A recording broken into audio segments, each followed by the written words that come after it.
But below tank here, I'm finally finished. I got a toothbrush in under here while my final glue joint cures up to relieve any stress on the joint. Let me start with the drain. I'm coming into 1 1/4" union from 1 1/4" to 1 inch adapter out of the 1 inch bulkhead. There's a 1 inch bulkhead in the bottom of the tank, and I'm adapted into 1 1/4" vinyl tubing, and that goes into 1 1/2" sanitary sweep and union. And then we have a gate valve here, and that's just for in case I have noise, I can back up the water into the drain. And I have this Fat Tony's emergency backup drain, and the gate valve is intended to be left wide open. We'll see how the dynamics go once it gets all up and running. You just never know till you're done. So, waiting on fire up day. And then coming into the tank from below floor, I'm coming in here with 1 1/4" PVC.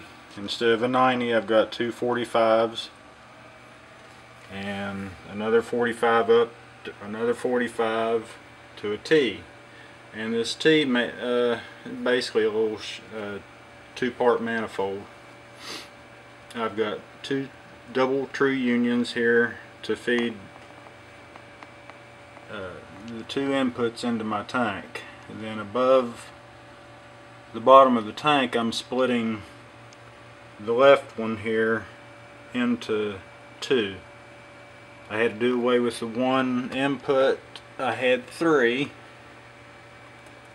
in order to make the backup drain.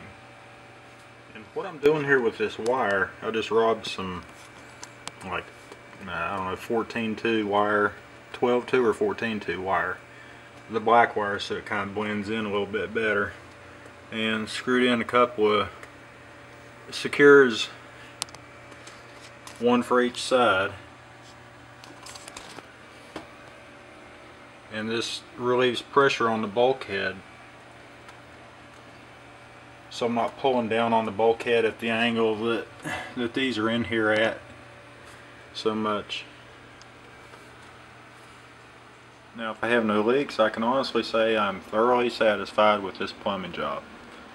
And everything's put together with unions, so I can take it apart, redo it if I have to, or if some stupid leak would come up in the PVC. Don't expect that. It can be redone. But especially the drain. I'm concerned that coming with 1 1/4" from the 1 inch bulkhead, that I could have too much air mixing in. If the cabinet doesn't dampen the noise, well then I can, one option I have here, and that's why I did this, is put this gate valve in. And it basically would do the same thing as using a threaded barb fitting, because the barb fitting is 3/4 of an inch inside diameter, and that's the same as putting a restriction on it. This would put a restriction on it. So I got some options here, and hopefully this is all I need to do and won't have to redo it again.